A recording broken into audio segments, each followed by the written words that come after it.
தமிழக மீனவர்கள் 5 பேருக்கு விதிக்கப்பட்ட மரண தண்டனை இலங்கை இனவெறி அரசியல் சூழ்ச்சியை என நாம் தமிழர் கட்சி ஒருங்கிணைப்பாளர் சீமான் குற்றம் சாட்டியுள்ளார்.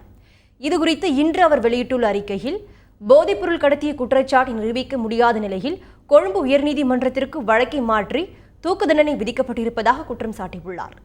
வழக்கு போடப்பட்ட போதே இந்திய அரசு கடுமையான நடவடிக்கை எடுத்திருந்தால் அவர்கள் தூக்கு தண்டனையை எதிர்கொள்ள வேண்டிய நிலை ஏற்பட்டிருக்காது என்றும், உள்நாட்டு போர் முடிவுற்ற நிலையில் போதைப்பொருள் கடத்தலில் ஈடுபட்டார்கள் என்று குற்றம் சாட்டி சட்டத்தை பயன்படுத்தி தமிழக மீனவர்களை இலங்கை தண்டிப்பதாகவும் சீமான் தெரிவித்துள்ளார். இதுகுறித்து இந்திய அரசு விரிவான நடவடிக்கைகளை மேற்கொள்ள வேண்டும் என்று வலியுறுத்தியுள்ள சீமான், தூக்கு தண்டனை விதிக்கப்பட்ட மீனவர்களையும் போதைப்பொருள் கடத்தல் குற்றச்சாட்டுக்கு உட்படுத்தப்பட்டு இலங்கை சிறையில் இருக்கும் தமிழக மீனவர்கள் அனைவரையும் விடுவிக்க கோரியும் வரும் 6ஆம் தேதி சென்னையில் ஆர்ப்பாட்டம் நடத்தப்படும் எனவும் தெரிவித்துள்ளார்.